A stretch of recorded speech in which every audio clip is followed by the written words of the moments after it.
Alors, la halle du marché. Ah, la halle du marché. Encore un sujet. Je suis obligé de faire un peu d'histoire. Je vais vous la faire courte, mais il faut que je vous en parle quand même. Le marché ancien, c'est une promesse de vente qui renvoie à peu près aux années 2012, avec l'idée de construire une halle de marché avec des logements étudiants au-dessus. Quand on a pris nos fonctions en 2014, j'ai eu la chance, c'était en avril, donc au mois de mai, de voir arriver le directeur de Vinci et de sa filiale Adim, qui sont venus me rencontrer pour savoir si on donnait suite à ce projet. Je n'ai pas souhaité donner suite à ce projet parce que je ne comprenais pas, parce que nous ne comprenions pas comment on pourrait accueillir 155 logements au-dessus sans qu'il y ait de place de parking supplémentaire. On ne voyait pas trop. Et à l'époque, il n'y avait pas de possibilité de construire les parkings en souterrain. Bon, finalement, après qu'on se soit fâché, ils sont revenus et ils ont construit ce qui était à peu près prévu d'être construit. À la place des chambres étudiantes, c'est devenu des logements sociaux. Si nous avions été en place il y a quelques années, c'est un projet que nous n'aurions pas du tout initié. Nous estimons que ce n'est pas du tout une halle à la taille de la ville. Et si nous avions eu un choix à faire, et j'en parlais d'ailleurs avec deux commerçants du marché, un boucher et un poissonnier que j'ai reçu vendredi dernier, nous aurions choisi une halle un peu dans le style de celle qui était à Noisy-le-Grand, mais à la taille de la ville. À la taille de la ville. On n'aurait pas du tout choisi ça. Ceci dit, il y avait un certain nombre de choses qui étaient engagées. On est parti sur cette construction avec, pour notre part, une vente de terrain. Déclassement et vente. Promesse de vente qui datait de 2012, 2013, je ne sais plus. En tous les cas, nous, on vend un terrain. La ville vend un terrain. La ville vend un terrain à la société Adim, filiale de Vinci, qui construit et qui revend. Qui revend les logements en VFA, à l'époque à France Habitation. Le nom a changé, c'est plus France Habitation, c'est Séquence. Mais enfin, c'est toujours la même structure. Et vend la halle du marché.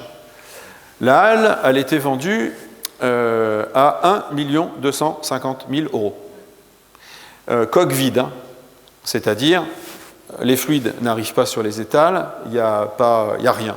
La coque est brute de béton. 1 250 000 €. Donc il fallait rajouter certainement entre 150 et 200 000. Bon, on était entre 1,4 et 1,5. L'amortissement potentiel, pour peu que ça puisse exister, ça nous renvoie au siècle. Sachant que peut-être on va récupérer 15 000, 20 000 € par an dans les belles années. Nous avons décidé que la ville n'avait pas les moyens d'acquérir une halle de marché. En revanche, il fallait que la ville conserve un marché. Donc nous avons indiqué à Adim qu'on ne se porterait pas propriétaire de cette halle. Géraud, qui est le prestataire actuel du marché qui est sur les bords de Marne, est prestataire de ce marché depuis 30 ans.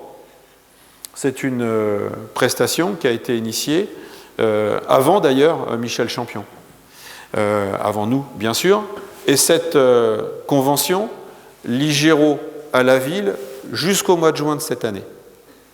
Je rappelle, et je l'ai dit en conseil municipal récemment, mais M. Bernard Livian pourra le confirmer le cas échéant, la ville n'a jamais choisi, à aucune époque, les commerçants qui travaillaient pour Géraud sur le marché. Jamais, jamais, jamais.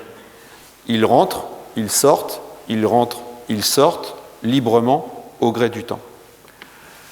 Géraud, ils étaient deux, potentiellement, à être candidats pour le rachat de la halle couverte. Géraud et un autre prestataire de marché. Géraud, c'est un prestataire national, ils sont 3 en France. Il est même à l'international. En tous les cas, Géraud, l'autre s'est retiré. Pour la petite histoire, c'est un ancien rugbyman qui s'est mis au marché, qui est plutôt installé dans le sud-ouest, mais qui avait envie de faire un coup en région Île-de-France. Bon, il s'est retiré, c'était trop gros pour lui. Géraud a racheté, a négocié et a racheté. Géraud a racheté avec très très vite l'idée de faire que ce marché soit ouvert 4 demi-journées. 2 de matinée, je crois, et 2 après-midi.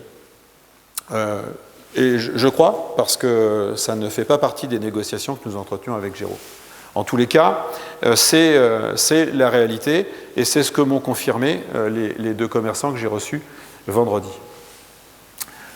Géraud, dans sa nouvelle halle, propose un tarif de linéaire que certains commerçants jugent trop élevé. Il y a normalement entre 20 et 22 étals possibles dans cette halle de marché. 20 ou 22. En fonction des périodes, le chiffre n'est pas toujours le même. Peut-être que ça dépend aussi de la taille des étals, j'en sais rien. Il semblerait qu'actuellement, 18 commerçants aient acté le fait qu'ils iraient travailler dans cette halle.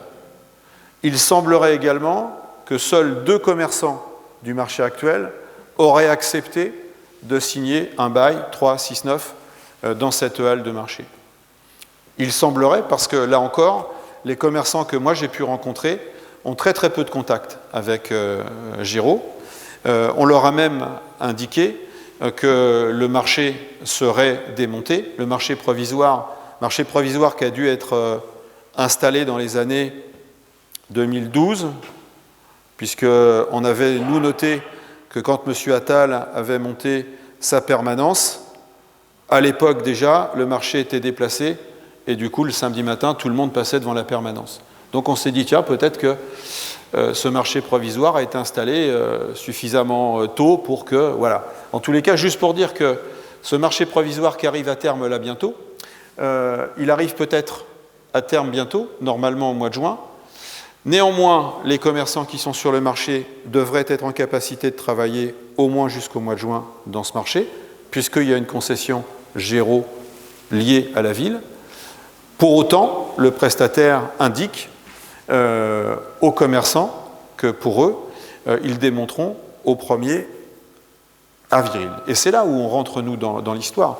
Et uniquement là. Il y a une obligation qui est faite à Géraud, d'aller au moins jusqu'au mois de juin. Dans le choix des commerçants qui intègrent la halle, la ville n'a pas à s'immiscer, c'est une affaire privée, de la même manière que si demain Carrefour City souhaite faire rentrer un prestataire particulier, je ne sais pas, un poissonnier, ce qui serait complètement, enfin en tous les cas c'est pas dans l'air du temps, mais ça appartient à Carrefour City de le faire. Nous on gère l'extérieur. J'ai rencontré 2 producteurs. Un producteur maraîcher qui travaille en Seine-et-Marne et un producteur d'huîtres et de moules qui travaille à côté de Saint-Malo, qui sont venus me rencontrer en me disant, écoutez, nous, on est des professionnels, on n'est pas des commerçants, on vend notre production, on est installé, pour les 2, je crois que ça fait entre 25 et 30 ans sur la ville, on souhaiterait pouvoir continuer de travailler. Bah, nous, on en a discuté rapidement entre nous et ça nous pose 0 problème que de proposer et de favoriser le circuit court et de faire en sorte que ces producteurs qui n'ont pas d'autre alternative la semaine que de venir le samedi ponctuellement, puisque la semaine, ils sont à leur affaire, à la production des fruits et des légumes, et surtout des légumes pour l'un, et les moules et les huîtres pour l'autre. D'ailleurs, il vient le samedi matin de là où il travaille. Il part de chez lui à 2h, il arrive, il fait son business sur la ville et puis il repart. Voilà, ces 2-là, ils vont continuer à travailler sur la ville. Après, on a d'autres commerçants qui viennent nous voir en nous disant « mais vous comprenez bien, on aimerait bien travailler ». Je pense d'ailleurs à Stéphane Yatz, poissonnier sur la ville, qui est venu me voir il n'y a pas tellement longtemps et qui me dit « voilà, moi j'aimerais bien continuer à travailler sur la ville, je suis en train de réfléchir, j'ai vu avec le Mousse au Verger, ou Samir, pour prendre la petite échoppe à côté, j'aimerais bien m'installer, etc. Est-ce qu'on peut envisager, puisqu'il y a un conflit entre le verger et une construction du dessus, là, dans le syndic, est-ce qu'il est envisageable que je puisse m'installer devant, dans la continuité de l'étal du verger mais Stéphane, vous voulez continuer à travailler sur la ville, mais c'est avec plaisir qu'on garde un poissonnier sur la ville. Mais oui, on va s'arranger, oui, on va pouvoir discuter. Mais lui, par contre, il aimerait pouvoir travailler avec ses petits copains sur la halle provisoire jusqu'au mois de juin. C'est là où on aura peut-être, nous, un rôle à jouer avec Géraud, qui nous doit, en tous les cas, un marché jusqu'au mois de juin, mais qui ne nous doit rien du tout dans les commerçants qu'il doit faire venir dans sa halle. Moi, je comprends, et j'ai entendu certains d'entre vous, tu me l'as dit l'autre fois, moi, je suis attaché à mes commerçants, ma mère me l'a dit aussi, qu'est-ce que tu fous, pourquoi, etc. Donc, on est conscient de ça, on le sait. Je dis simplement que cette halle-là, c'est une halle privée qui va offrir demain aussi aux Gournaisiens des services de marché frais 4 fois par semaine et pas simplement le samedi matin, puisque le mercredi, bon, c'est une demi-matinée, il n'y a pas beaucoup de commerçants le mercredi. Mais on l'a entendu, on le comprend. De la même manière que quand souvent on me dit « mais monsieur le maire, ça ne va jamais marcher cette affaire-là ». Bon, ceci dit, ce n'est pas moi qui ai mis les 1,4 million. Les 1,4 million, nous on les a mis dans la cantine, qui nous a coûté 2,2 millions. Mais on n'a pas emprunté pour ça. C'est-à-dire que dans la gestion de l'argent public, sur l'intérêt général, mettre 1,4 million sur cette affaire-là, ça ne nous semble pas possible pour permettre à des commerçants de travailler. D'autant que demain, le service du marché, il existera toujours pour les Gournaisiens. Les marchés ont la possibilité d'intégrer. Ce qu'ils me disent, moi, ceux que j'ai rencontrés en tous les cas, et c'est d'ailleurs, et je crois que tu connais aussi Stéphane, je crois que c'est ton poissonnier également, lui te dit, c'est pas un problème d'argent pour moi d'intégrer. Tu peux aller le voir, je l'ai revu vendredi, il est revenu me voir avec le boucher. Donc il me dit, c'est pas un problème d'argent. Ce qui me pose problème, et c'est pour ça que ça les embête considérablement, c'est qu'ils ne réussissent pas à négocier sur les journées et les demi-journées. Ce qui me pose problème, c'est de travailler le vendredi et le samedi. Et moi, je vais à Rungis, dans la nuit de vendredi à samedi, j'y vais à 2h du matin. Ça veut dire que si on m'impose de travailler le vendredi et le samedi toute la journée, puisque c'est le travailler toute la journée, ça va m'imposer de travailler du vendredi au samedi, c'est juste pas possible. Je ne peux pas le faire toutes les semaines. Je peux le faire de temps en temps. Mais je ne peux pas partir du principe que je vais financièrement m'installer. Et lui, ce qu'il regrette, c'est de ne pas pouvoir négocier avec Géraud. D'où d'ailleurs le dernier courrier qu'on a adressé à Géraud, en lui demandant de bien vouloir peut-être reprendre le temps de s'installer autour de la table avec ces commerçants qui ne sont pas totalement opposés. Et le boucher qui était à côté, c'est M. Pack, qui est venu aussi. Ils ne sont pas totalement opposés au projet. Ce qu'ils déplorent essentiellement, je ne sais pas si aujourd'hui, même s'ils étaient autour de la table, ils accepteraient. Hein. Mais ce qu'ils déplorent, c'est qu'à aucun moment, M. Auguste, le président, directeur général de Géraud, n'ait pas mis les gens autour de la table. En tous les cas, sur le marché, c'est là où c'est aussi les limites du secteur public et du secteur privé, quoi qu'il en soit. On me dit, si ça ne marche pas, bah écoutez, pour nous, ce n'est pas trop difficile d'imaginer de remettre un marché, dans le pire des cas, à la taille de la ville, sur le marché, sur le parking des bords de Marne. Ce n'est pas difficile. Ce n'est pas difficile d'imaginer, dans le pire des cas, même si on devait installer quelques étals, si demain la situation devenait compliquée et périlleuse, d'installer un marché forain, pour le coup, en volant sur le parking de la MPT. Ce n'est pas difficile. D'ailleurs, les deux producteurs dont j'ai parlé tout à l'heure, on va les installer aux abords du marché. Donc il faut bien, j'ai été long, je suis désolé, mais tout ne nous appartient pas, on a vendu un terrain et on a décidé simplement de ne pas racheter. En tous les cas, si on peut être des facilitateurs dans les négociations avec Géraud, on le sera. Mais Géraud a beaucoup de mal à communiquer. La suite. La maison pour tous. Alors la maison pour tous, pour le coup, c'est vraiment une de nos fiertés. C'est une de nos fiertés, et pour autant, quand on l'a imaginé en 2006 ou en 2007, on pensait surtout à une maison de la jeunesse et de la culture, partant du principe que finalement, ceux qui étaient les abandonnés de l'histoire locale, c'était plutôt les mômes, plutôt les adolescents, plutôt les jeunes. Bon, on était parti sur cette idée-là, peut-être parce qu'à l'époque, nos enfants étaient aussi adolescents, etc. On voyait peut-être ce qu'on avait envie de voir. Toujours est-il qu'en 2014, le curseur avait un peu bougé, et c'était plus tant forcément les jeunes qui nous semblaient être finalement un peu seuls, un peu isolés, mais c'était bizarrement les anciens, alors que nous avions le sentiment, quand on était dans l'opposition, qu'on s'occupait déjà pas mal des anciens. Ce qui est vrai, puisque à l'époque, Madame Foulit, qui s'occupait des anciens, s'en occupait très bien, et nous avions le sentiment que beaucoup de choses étaient faites pour eux. Et en fait, s'il y avait déjà des sorties, finalement, il y avait le jeudi après-midi. 2 heures, 3 heures. La salle d'à côté, dans la salle Marceau, où nos anciens avaient pris l'habitude de venir se retrouver pour jouer un peu aux cartes, le goûter du jeudi après-midi, etc. Et en gros, c'était tout.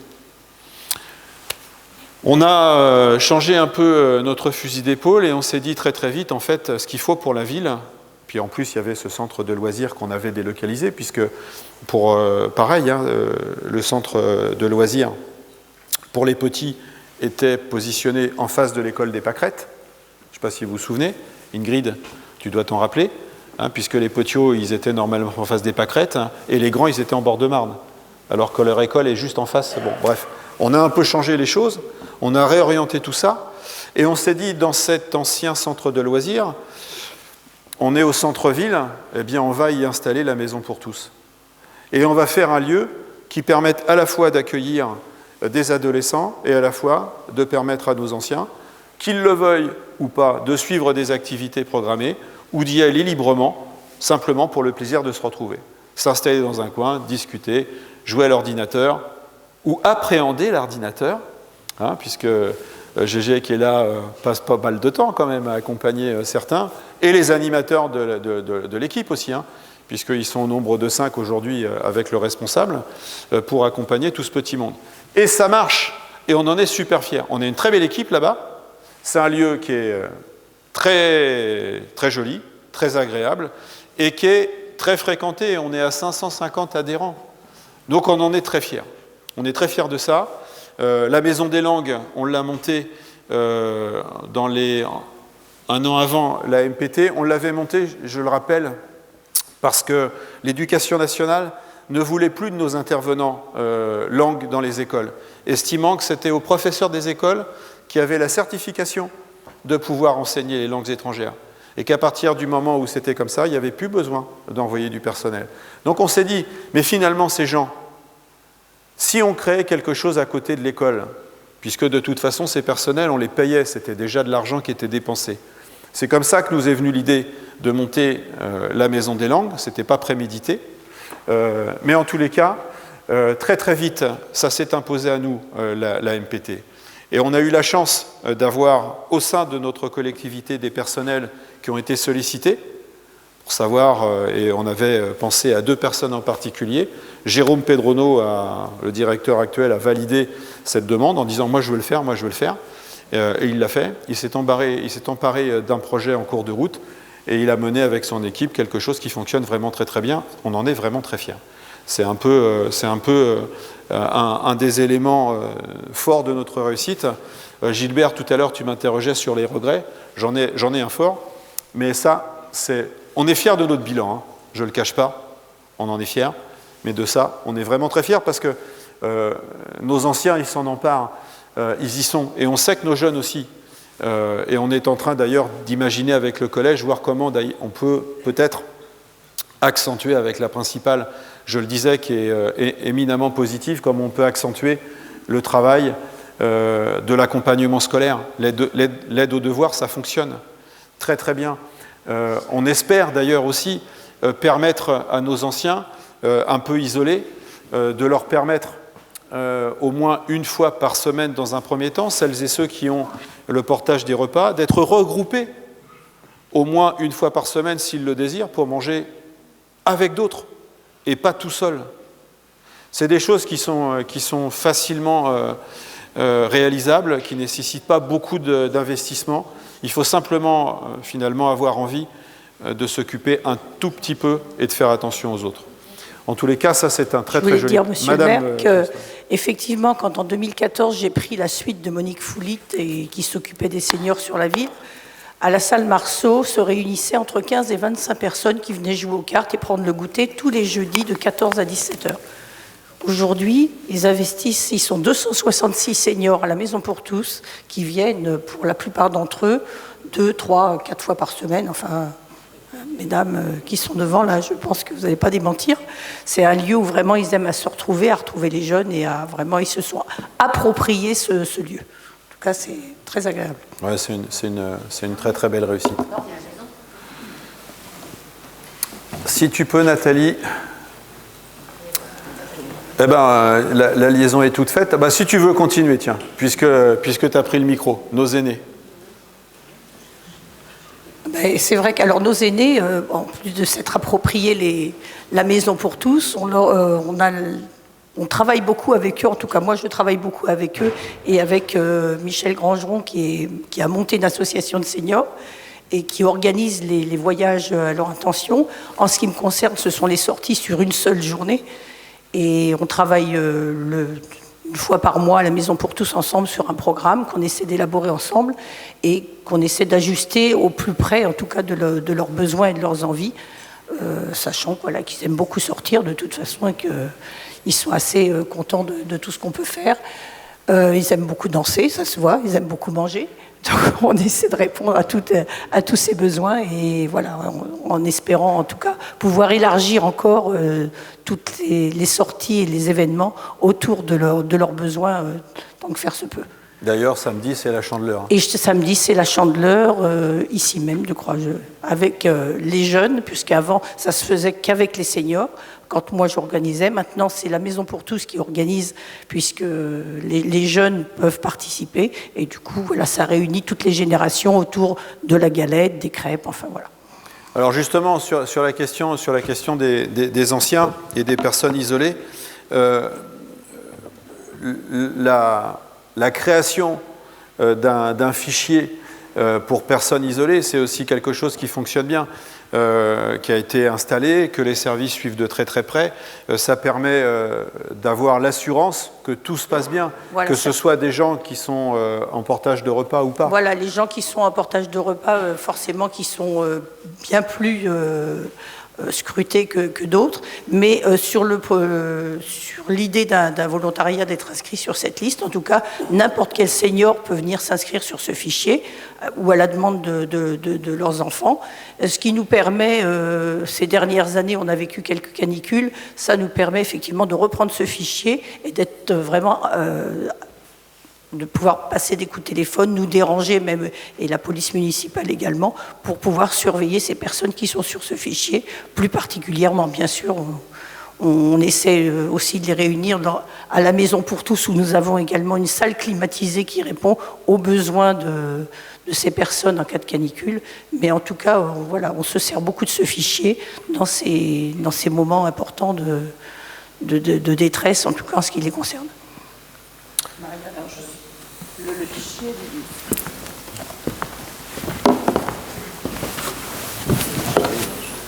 Le fichier n'est pas seulement que pour les seniors, c'est pour les personnes fragiles aussi. C'est-à-dire que tu peux avoir des personnes isolées, invalides et qui ne sont pas seniors, mais qui peuvent aussi être inscrites sur la base du volontariat sur ce fichier.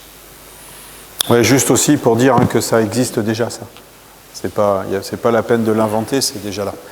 Mais ce sont en tous les cas des moments qui sont des moments importants pour notre population des anciens, que de pouvoir être certain que la ville les accompagne.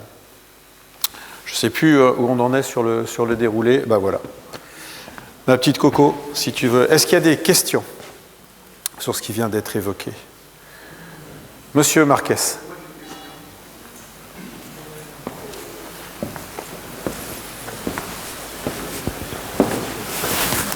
Merci. Moi, j'ai une question concernant le marché. Personnellement, je suis quelqu'un qui est très attaché au marché. Je pense que dans une ville, il y a deux choses qui sont très importantes, qui ont un rôle social. C'est l'église et le marché. Vous avez, dans toutes les villes, il y a un marché.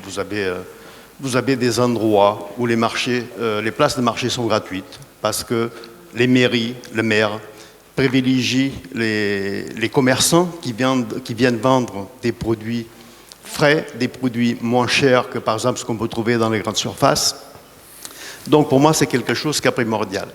Quand vous dites, nous, on a vendu un terrain. Bon, d'ailleurs, ce n'est pas le prix le prix que vous avez vendu le terrain. Hein, 1,6 million, monsieur vous l'avez pas dit. Oui. Attendez. Qu'est-ce que vous dites? J'ai pas bien compris la phrase. C'est 1,6 million. J'ai pas non, compris. j'ai dit que vous aviez pas dit le prix de... Non, 1,6 million. 1,6 million, d'accord. 1,6 million, d'accord, merci. Lors des précédentes élections, donc en 2014, quand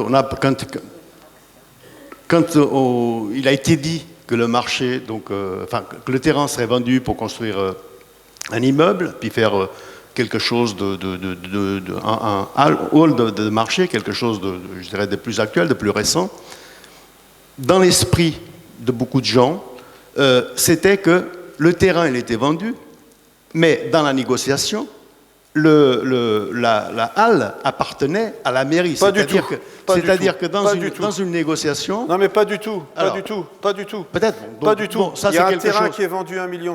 Il y a un terrain qui est vendu 1,6 million. Et comme vous récupérez 1,6 million de vente de terrain, vous rachetez. Il n'y a pas de négociation. Vous rachetez.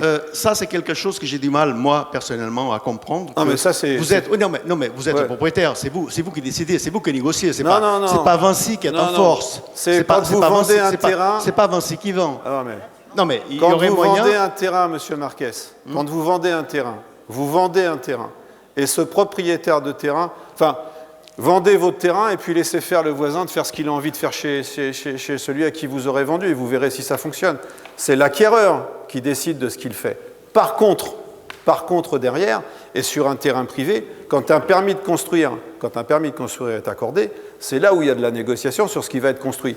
Extérieur, forme, couleur, et la destination du lieu. Moi, je ne parle pas de ça. Moi, je parle de cette halle, de cet espace, que théoriquement, de mon point de vue, et de point de vue d'autres personnes, je veux dire, moi, quand je discute à droite et à gauche avec des gens, tout le monde avait compris à peu près la même chose, c'est que ça appartenait à la ville de Groenay. Ça s'appartenait à la ville de Groenay. Mais vous dites n'importe quoi. Alors, je ne sais pas, quand vous dites j'ai vendu 1,6 million, peut-être que cette halle, elle valait 600 000 euros. Donc, ça veut dire quoi? Ça veut dire que dans la négociation, au lieu de toucher 1,6 million, vous touchiez qu'à 1 million et la halle appartenait C'était une halle à coût zéro. C'était le message à l'époque de M. Franck Attal, c'était une halle à coût zéro. À coût zéro, pourquoi? De manière très simple, on vend un terrain, 1,6 million, et d'ailleurs, il faut, parce qu'au-dessus, pour avoir la garantie d'avoir une petite place sur ce qui se passe au-dessus dans les logements, les collectivités mettent un peu au pot aussi, financièrement. Donc dans votre raisonnement, il en manque un peu. Mais vous avez le droit de penser différemment. Moi, ça ne me pose pas de problème. Je ne suis pas le seul à penser ça. Au moins dire parce qu'à ce moment-là, ça veut dire qu'effectivement, l'opération, il ne fallait pas la faire. Ça veut dire qu'à ce moment-là, je veux dire, parce que je veux dire, aujourd'hui, je veux dire, on est... C'est une affaire... C'est quoi la question? C'est une affaire... C'est quoi la question? C'est quoi votre question?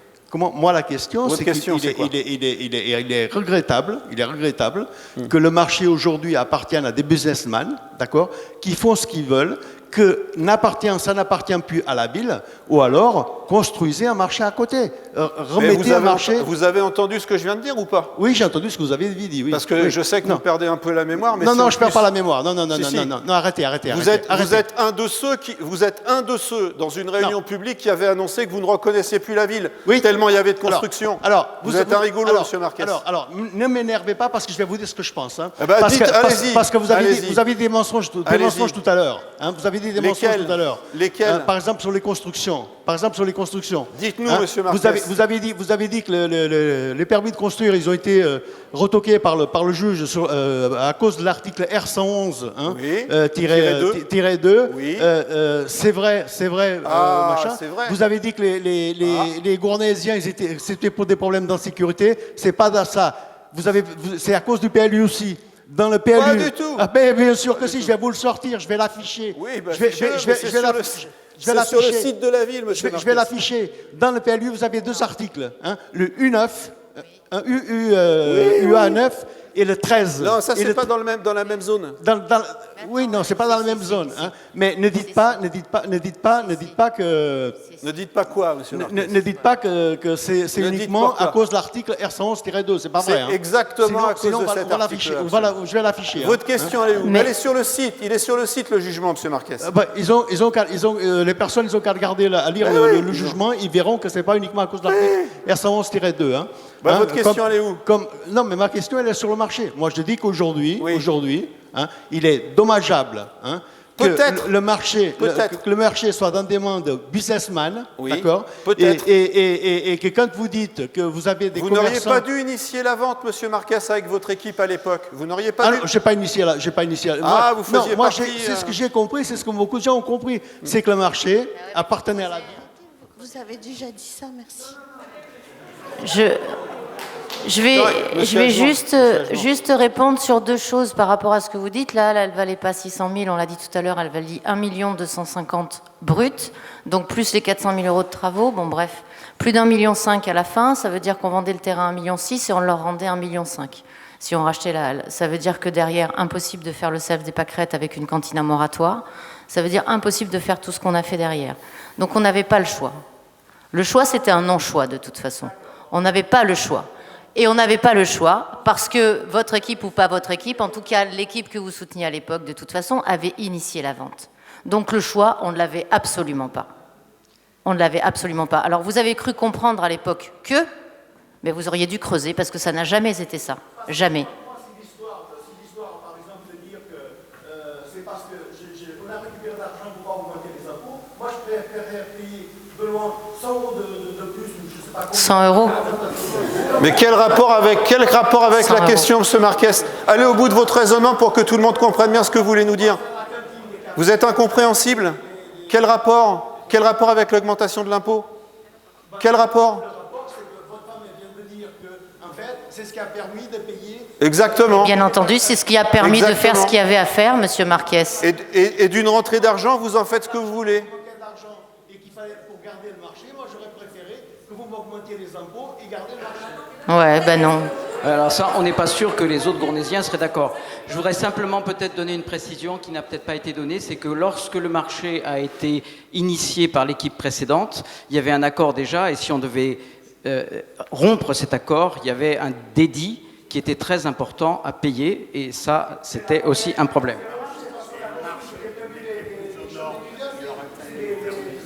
Monsieur Marquez, c'était prévu des chambres étudiantes où le Crous ne suivait absolument plus, parce que le Crous ne suivait plus, parce que des chambres étudiants à Gournay sans parking, alors que les transports pour aller à la fac, c'est un peu galère. De toute façon, 155 étudiants, c'est forcément, de toute façon, la moitié en voiture. De toute façon. Donc le Crous ne suivait plus, monsieur Marquez. Les chambres étudiantes, c'était à l'eau. Justement, ça va très très bien avec Christian Demuin, rassurez-vous de ce côté-là. Mais sur le Grand Paris Express, on se souvient très bien que votre proposition importante, c'était le téléphérique à la place du... Vous vous souvenez? Ça, c'était votre projet. Le projet du téléphérique à la place, vous nous l'avez proposé ici. 13 téléphériques? Vous parlez de quoi? Non, 13 projets. Il y a 13 projets. Oui. 13 projets Monsieur Marquez, on vous connaît. On vous connaît. On vous connaît. On va passer à autre chose. Est-ce qu'il y a d'autres questions, monsieur? Non, je n'ai pas cette prétention, monsieur Marquez. Mais ça serait bien pour vous aussi, ça. J'ai vu sur votre premier slide que vous nous avez proposé une ligne de dépenses concernant la plage de Gournay. Excusez-moi. Il y a plein de gens qui travaillent demain, qui font l'effort ce soir de venir sur leur temps de repos pour écouter ce qui va se dire. Donc vous, en fait, une critique, pour moi, c'est quelque chose de constructif. Qu'est-ce que vous avez dit de constructif depuis le début? Vous vous êtes répété, embrouillé, mélangé. On a juste compris que vous critiquez tout ce qui a été fait. Non, moi, ce qui est fait... Mais on le connaît, monsieur Marquez, on le connaît, cet individu. Monsieur, posez votre question, donc, je disais, s'il vous plaît. sur le premier slide que vous avez proposé, j'ai vu une ligne de dépenses à peu près à hauteur de 250 000 € qui concernait la plage de Gournay. On va y revenir Quelle va être après. la suite? On va y revenir après spécifiquement sur la plage. On va avancer comme ça pour éviter, mais on va y revenir, principalement sur la plage en particulier.